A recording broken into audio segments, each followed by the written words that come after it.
The drama begins with Tishan, a handsome young man, but he's poor and very shy. He finds it difficult to talk to girls because he wears glasses due to weak eyesight. One evening, while out with his friends, he suddenly remembers that he left his phone at the store where he works. He decides to go back to the store. While there, 3 masked burglars enter, intending to steal the store's valuable antiques, unaware that anyone is inside. Tishan senses their presence and, in an act of bravery, decides to fight them off. He manages to break their bones, disarm them, and ultimately kill all 3. Encouraged by his actions, he plans to continue fighting, but as soon as he steps out, his leg gives way and he collapses. The burglars notice him and severely beat him. He tries to escape, but broken glass cuts into his eyes and he falls unconscious. The burglars, terrified by what happened, assume he's dead and flee the scene. When Tishan wakes up, he finds himself in a hospital. As he leaves his room to go to the bathroom, everyone he passes looks at him in astonishment. Confused, he doesn't understand why they are staring. Once in the bathroom, he looks in the mirror and sees that his eyes are covered by a white bandage. Shocked, he realizes he can still see everything, even though his eyes are bandaged. Moreover, when he focuses his gaze, he can see things behind walls. Frightened, he doesn't know what has happened to him, as he's always had weak eyesight. He returns to his room, removes the bandage, and puts on his glasses, but realizes he can no longer see through them. Frustrated, he takes them off. A doctor comes to examine his condition, but when Tishan looks at him, his eyes turn golden, and he can see through the doctor's mask. He even notices a pimple on the doctor's face. Shocked, he asks the doctor to remove the mask to confirm what he saw, and when the doctor does, Tishan realizes it's all true and not a hallucination. Deeply puzzled by his newfound ability, he doesn't know what to make of it. Later, a police officer arrives to investigate what happened. She gives Tishan an apple, and using his enhanced vision, he realizes the apple is rotten inside. The officer becomes suspicious of Tishan, thinking he might have been involved with the burglars as they left him alive. He insists that he's innocent.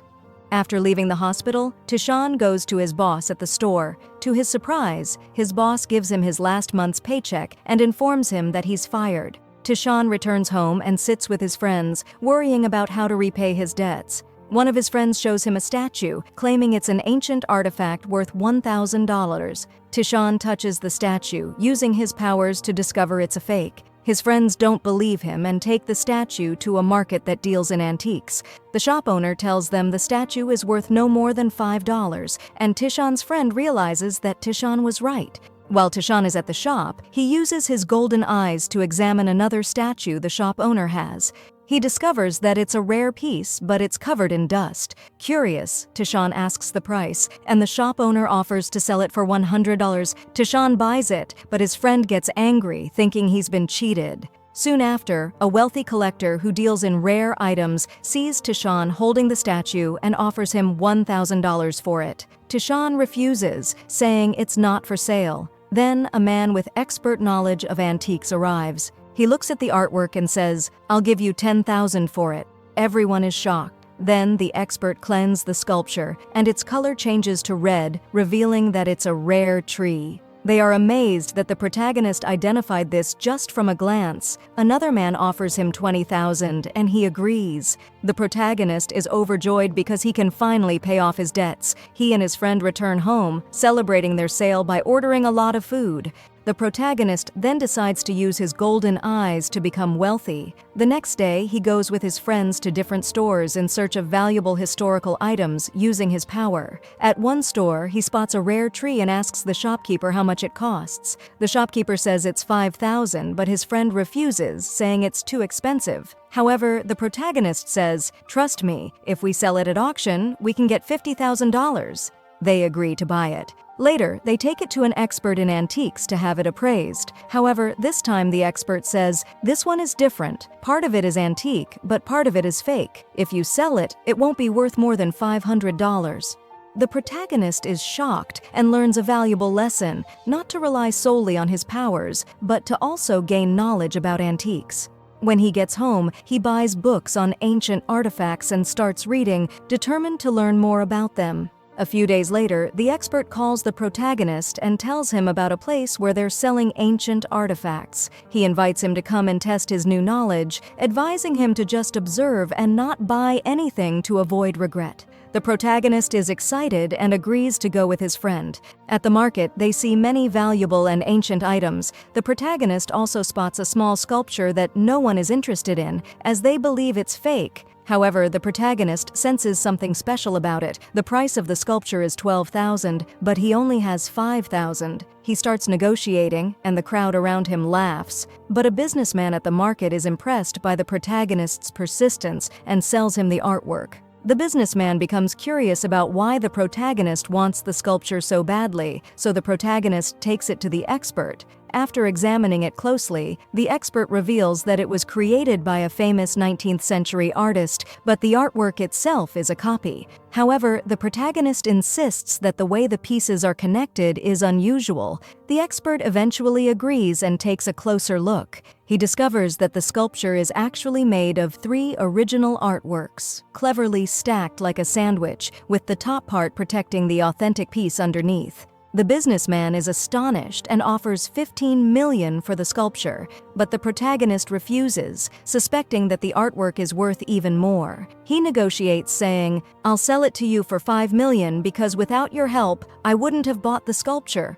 The businessman thanks him and gives him the $5 million, telling him to call anytime he needs something. The expert also admires the protagonist because he's not just after money, he's an honest man. The expert then tells him that he's reminded of a legendary hero who had magical eyes, and he advises the protagonist to use his eyes for good. The protagonist returns home, and his friend can hardly believe what happened, especially now that they have so much money. The protagonist buys everything he wants. Meanwhile, he continues reading his books, eager to gain more knowledge and experience. Then, a message arrives from his friend inviting him to attend his wedding. He decides to go, taking his money along for safekeeping at his friend's house. The next day, he travels to the city where the wedding will take place. While there, he learns that a group of archaeologists specializing in ancient artifacts is in the desert. He decides to visit them before the wedding starts. When he arrives, he finds out they are searching for a royal tomb and he offers to help. However, he encounters a soldier who is conducting an investigation and is there to protect the site from thieves. She becomes suspicious of the protagonist and decides to watch him closely, wondering if he is after the tomb. The protagonist continues into the desert and notices that the sand feels different, softer than usual. He decides to use his powers and discovers that the tomb is hidden beneath the sand. He informs the archaeologists, who are amazed at how he figured it out so easily, as they had been searching for a week without success. Impressed by his abilities, they invite him to join their team. However, a group of bandits, who had previously raided a store, are also at the site planning to steal from the tomb. That evening, the protagonist goes out to have dinner with the soldier, but while walking, the bandits ambush him and cover his face to kidnap him. Using his powers, he sees their faces and notices a tattoo on the neck of one of them, recognizing them as the same group of bandits. At the right moment, the soldier arrives to rescue him, causing the bandits to panic and flee. The soldier is surprised that the protagonist saw the bandits without even removing the blindfold, becoming even more suspicious of him. She takes him to the station to identify the bandits, and he recognizes one from the photos. They trace their location, but when they arrive, the place is empty and they find explosives. They realize the bandits plan to blow up the tomb during the wedding so no one will hear the explosion. The bandits soon arrive and detonate the entrance to the tomb, throwing the artifacts into the pit. The soldier decides to enter the pit, taking the protagonist with her. Though he's nervous, she reassures him, saying, "Don't worry, I'll protect you." And they continue together. The protagonist is amazed by the paintings on the walls. They enter another chamber, but the soldier accidentally steps into a dangerous trap. The protagonist quickly realizes the danger and grabs her before she falls, saving her. Suddenly, they are attacked from all sides as knives fall from above, but the protagonist manages to avoid them. The soldier thanks him for saving her life. However, they are pursued by the bandits. One of the archaeologists accidentally touches a stone, causing another pit to open. The soldier and the protagonist fall into it, finding themselves trapped underground. They are surrounded by ancient statues with no way out. The soldier begins to panic because she's afraid of confined spaces, and the statues start spewing sand from their mouths. They realize that if they don't escape quickly, they will die. The protagonist uses his powers to locate a possible escape route and starts digging a tunnel. Soon, a new door opens, and the entire team rushes inside. They find a chamber full of ancient relics, but unexpectedly, the protagonist comes across the skeleton of a person who had died 1,000 years ago. He also discovers that he is the first person to possess golden eyes. Moreover, he finds his diary, but the people present think it's all a fabrication, believing it to be a fictional story. However, the protagonist knows that the story is true. He decides to take the diary, but suddenly they hear a sound. The protagonist uses his powers and realizes that it's an explosion planned by the bandits. Just as he is about to warn the others, the explosion goes off, and they are all thrown to the ground. The bandits manage to escape, having taken what they wanted. The soldier regains consciousness and checks if the protagonist is okay before chasing after the bandits. She catches up with one of them, but he pretends to be one of the wedding guests. The soldier notices a tattoo on his neck and recognizes him. The bandit then grabs a wedding guest and threatens to kill them. At that moment, the protagonist arrives and uses his powers to realize that the gun is unloaded. He tells the bandit to release the hostage and take him instead. The bandit agrees and lets the hostage go, but the protagonist is unafraid and tells him, "Go ahead, shoot me." The bandit pulls the trigger but discovers the gun is empty. The leader of the bandits, realizing the plan is about to fail, decides to kill his comrade to avoid compromising the mission. A bomb is strapped to the bandit's bag, and the leader plans to detonate it. The protagonist senses the explosion coming and grabs the soldier, jumping far away just before the bomb goes off. The soldier is amazed at what just happened, admiring his bravery. She goes back to capture the bandit, only to find him dead from the explosion.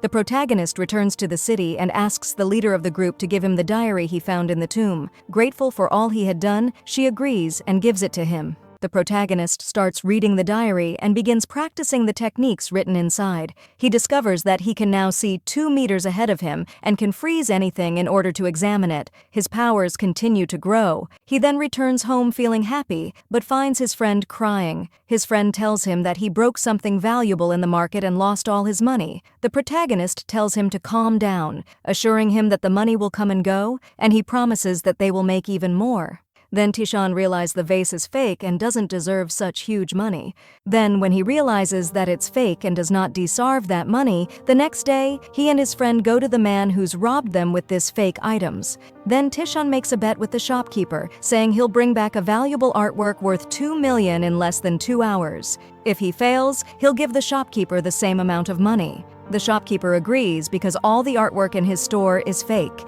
The bet begins, and Tishan uses his ability to carefully inspect the art pieces one by one, discovering that all of them are fake. Then, a wealthy man enters the store, and while the shopkeeper makes tea for him, Tishant is amazed by the cup the man is using. He realizes it's a rare artifact with only 3 known pieces in the world. The shopkeeper is shocked that the protagonist could recognize it at first glance, which causes him to lose the bet. The wealthy man is impressed by the protagonist and invites him to a special event attended by experts in ancient artifacts. The protagonist is excited and grateful. Later that night, he visits his mentor and asks for advice about the upcoming event. His mentor tells him it will involve the sale of rare gems, including rubies and gold. He advises him to study gold thoroughly so he can distinguish between real and fake to avoid being cheated. The protagonist thanks him and takes his advice seriously. He returns home carrying a large box, and his friend assumes it contains rare artwork, but he finds it's filled with books.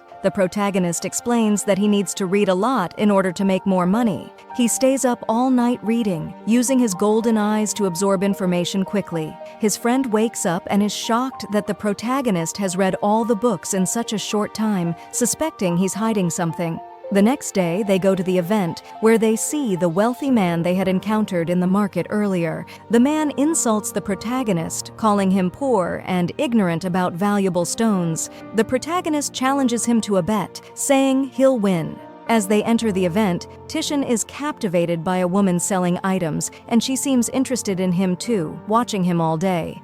A female officer arrives, who happens to be friends with the woman, and feels jealous because her friend is attracted to the protagonist.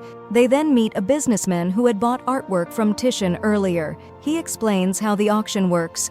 It depends on making bets, and the gems are displayed in front of everyone. The person who can correctly identify whether a gem is real or fake wins. The protagonist realizes that if he fails, he could end up in jail because of the debts he owes. The auction begins, and a green-colored stone is presented. Everyone tries to increase their bids, believing there's a rare emerald inside it. The protagonist attempts to buy it, but the wealthy man has more money and wins the bid. However, the protagonist doesn't give up. He closely examines the other stones using his golden eyes and finds one that seems suspicious, thinking it might contain a rare emerald. He decides to buy it for $5,000. His businessman friend tries to convince him to buy a different stone, but he refuses. When the stone is brought to the gem expert, he breaks it open, revealing a plain, white stone. The wealthy man mocks the protagonist, calling him a novice. But the protagonist doesn't give up and asks the expert to break the stone again. This time, everyone is shocked when a green color emerges from inside.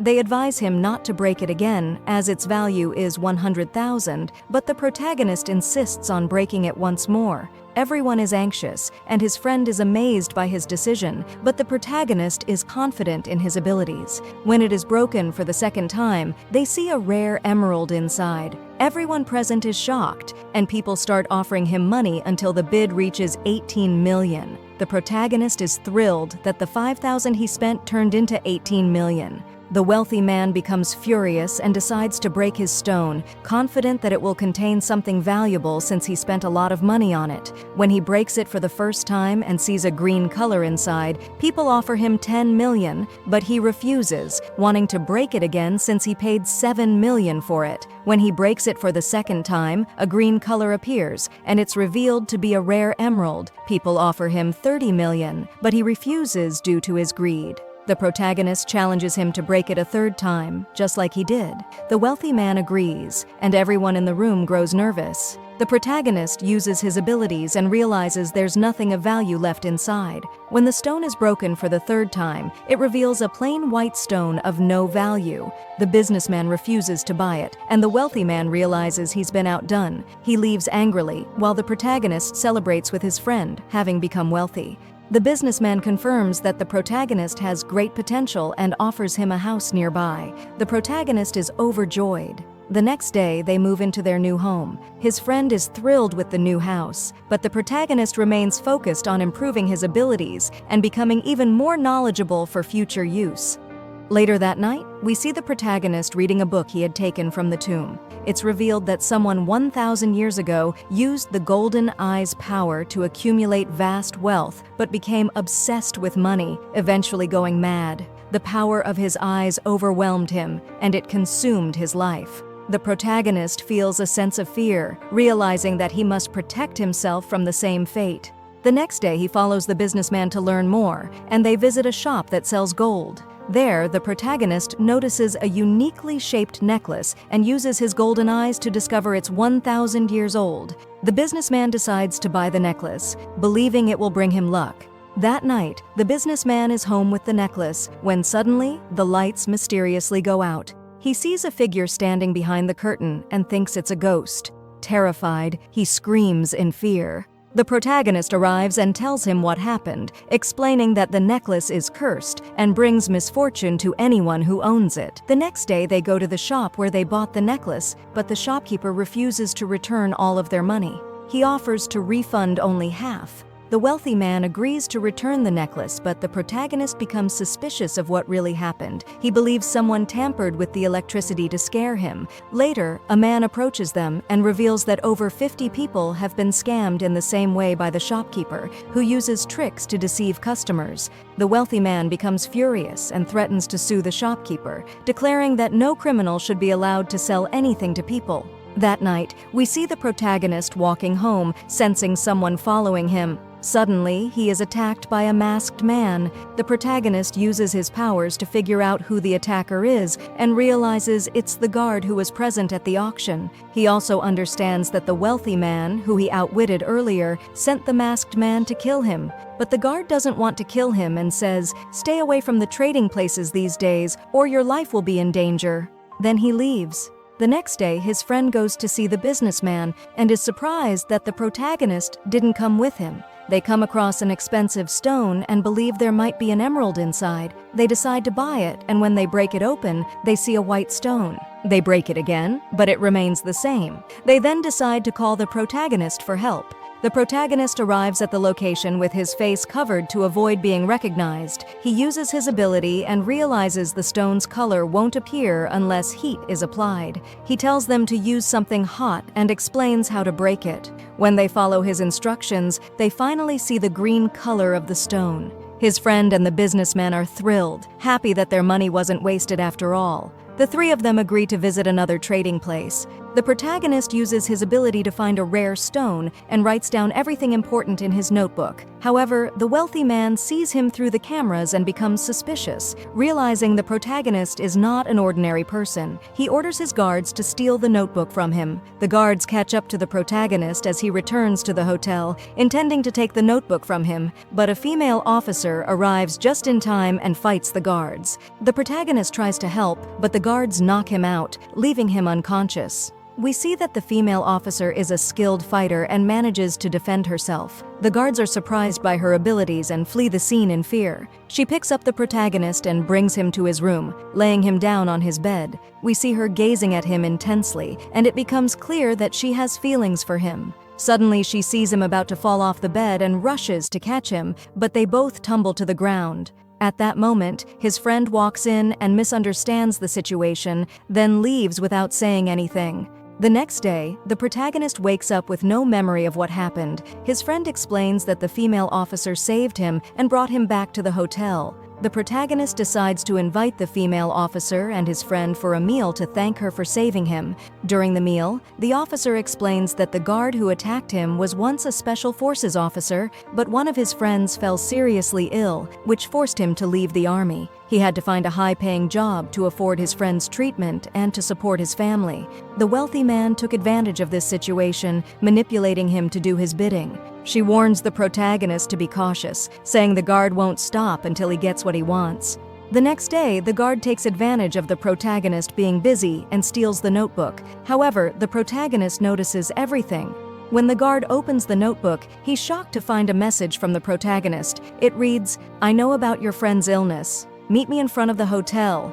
The guard delivers the notebook to the wealthy man, but the man refuses to pay him any money, saying, "I wanted you to kill the protagonist, but you didn't. You don't owe me anything." The guard then meets with the protagonist, who thanks him for not killing him. The protagonist offers to pay for his friend's hospital expenses. The guard is surprised and grateful. Together, they devise a plan to expose the wealthy man's crimes. The next day, the big auction is set to take place. However, the protagonist wakes up feeling sick, his eyes hurting. Despite his condition, he decides to attend the auction. His friend and the guard begin executing their plan. They manage to steal the key to the wealthy man's room without him noticing. They open his laptop. At this point, the wealthy man is very confident because he believes he has bought all the rare stones mentioned in the protagonist's notebook. However, the protagonist's friend manages to change the names in the notes. The wealthy man starts to feel like something is wrong and rushes to his room, but he doesn't see anyone there because they've hidden themselves. Meanwhile, the businessman successfully purchases the rare stones the protagonist had noted. The protagonist uses his golden eyes and discovers that one of the stones contains rare gold. He decides to break it in front of everyone. When they break the stone, they discover red gold inside. Everyone is astonished because it's something incredibly rare that people have been searching for years. If a necklace were made from this red gold, it would sell for an enormous amount of money. Businessmen and wealthy individuals offer to buy it, and the bids reach 40 million. However, the wealthy man offers 70 million. The protagonist declines and instead sells the stone to a woman who owns a prestigious jewelry shop. Just then, the female officer arrives and arrests the wealthy man, accusing him of fraud during the auction. The protagonist had informed the police about the scam. The man is taken to the station for investigation. The protagonist and his friend celebrate selling the stone for 80 million. The guard thanks the protagonist for paying for his friend's hospital expenses. The businessman then opens a shop for the protagonist so his name becomes recognized everywhere. They enjoy some great moments together, and later the protagonist visits the guard and asks him to work for him as his personal protector. The guard agrees. Later, the protagonist receives a call from the jewelry store owner asking to meet. We then see that the guard has feelings for this woman. He agrees to go with her, and they all get into the protagonist's car, himself, the guard, and his friend. However, they soon realize that the car's brakes aren't working. Suddenly, a large, fast-moving vehicle comes toward them. They try to swerve, but they get into an accident. The protagonist wakes up and calls an ambulance. They arrive at the hospital, but fortunately his injuries aren't severe. However, he's worried about the woman. A nurse informs him that she's in the VIP section because she comes from a wealthy family. The protagonist goes to check on her and finds her father sitting by her side. Her father thanks him for selling his daughter the rare stone, then leaves. We then see that the protagonist brought her a gift. However, when he enters the room, he notices she has already received many gifts. Feeling a little embarrassed, he hands over his gift. She graciously accepts it, telling him it's the best gift she's received. After that, he becomes very happy with what she said to him. Then we see that the two of them liked each other. Then, the hero returns to the store, and the guards say, "We think the man who owned the money wanted to kill you for revenge." Then, a female officer arrives and tells them that the wealthy man has been released from prison with no evidence against him because his assistant took the blame for the crime. The next day, the hero meets the woman's father, who had the money, and is surprised when the father wants him to be his business advisor. The father also offers him a percentage of every deal he makes. The hero agrees because he wants to learn more about rare types of gold. Then, the woman who owned the money accompanies the hero and buys him a new suit. She becomes smitten by his good looks. They end up going to a restaurant together, and at that moment, the female officer sees them and feels jealous because she is in love with the hero, but he remains oblivious to her feelings. She sits nearby, and the hero notices that she is not acting like herself. He finds out that she has been suspended from her job and is shocked. The hero then offers her the position of his personal bodyguard until she gets reinstated. The officer is thrilled because this means she can stay close to him all the time, and she accepts the offer. The next day, they travel to Russia to attend a sales exhibition. The hero's friend asks the female officer to accompany him as he buys a few small things. She agrees to go with him, and they enter a store that sells gold, only to find that robbers are inside, planning a heist. The robbers are armed, and they take everyone in the store hostage. The hero's friend pretends to be sick, and as one of the robbers approaches him, the officer suddenly attacks and manages to beat him and take his gun. She then threatens the other robbers to drop their weapons. The store owner thanks them and offers them a reward, but they decline and leave the store. As they are walking through the city, they notice the other gang members who want to take revenge on the officer for what she did. The officer pretends to have a gun in her pocket and threatens them. She and the hero's friend run away, but as they get tired from running, the gang surrounds them, ready to attack. Suddenly, a car pulls up, and the woman who owned the money arrives with her assistant. The assistant offers the gang money, saying, "These people are our guests," and asks them to forgive what happened. The officer becomes angry about the situation and takes the hero's friend away, leaving the scene. When she returns to the hotel, she tells the hero everything that happened, warning him to be careful of the woman with the money because she might be using him and working with the gang. However, the hero dismisses her concerns, saying, "I think you're just jealous because she's a beautiful woman and wealthy." The officer gets upset and storms off to her room. The next day, they attend a masked ball, and we see that this is the first time the officer has attended such an event, dressed in beautiful clothes. She feels uncomfortable and can't walk in her shoes, so she takes them off. The hero notices her and is impressed by her beauty. He asks her to dance, and she is surprised and embarrassed by his request, but he gently takes her hand, and they start dancing together. We see that they make a beautiful couple. The hero's friend starts recording a video of them, and when they notice, they stop dancing, feeling shy. They leave the ball and go to a casino. At the casino, the hero sees someone playing cards and uses his abilities to discover that the player is cheating. He embarrasses the cheater in front of everyone, and the cheater gets angry and starts a fight. The next day, a murder takes place at the hotel, and we see that the man who was killed is the same man who played cards with the hero. The weapon used to kill him is found in the hero's room, and he is accused of the murder. The hero sees the weapon and uses his special ability, stating that the knife cut the hand of the killer, but no one believes him. The hotel management holds him until the police arrive to investigate. The hero notices that the manager is wearing gloves, and he suspects that the manager is hiding an injury. Meanwhile, the female officer tries to gather evidence to prove the hero's innocence. The woman with the money arrives and offers to help, but the officer is still suspicious. However, the hero's friend insists that they need her help to clear his name, so they agree to work together. They plan to enter the security room to check the surveillance footage. Disguised as hotel staff, they manage to sneak into the room, knock out the guards, and tie them up. When they check the cameras, they see the manager entering the hero's room, and they become suspicious of him. The woman with the money calls the manager to lure him away from the hero's room. When she meets the manager, she notices an injury on his hand, and he claims he cut himself while eating fruit. At the same time, the officer enters the hero's room to help him escape, but the manager realizes something is wrong and rushes back to the room. He finds the hero trying to escape and is confronted by the hero, who questions him until he confesses to killing the man. The whole confession is recorded as evidence.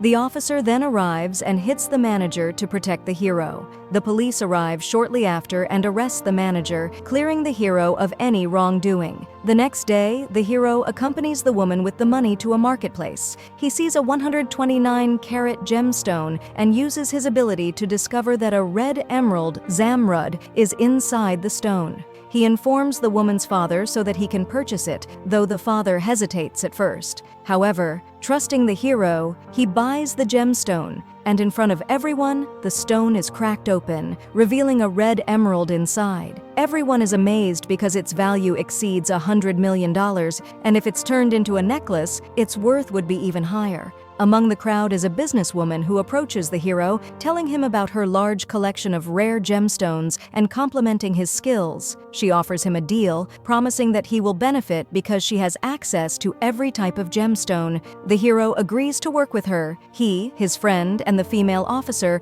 go with the businesswoman to one of her mining sites. There, the hero uses his ability to locate several red emeralds hidden within the ground. He informs the businesswoman, who was planning to sell the land because they hadn't found anything valuable in a long time. The hero tells her to hold off because she will definitely find many valuable stones soon. He shares a plan with her for extracting the gemstones, and she realizes that someone was trying to trick her into selling the land.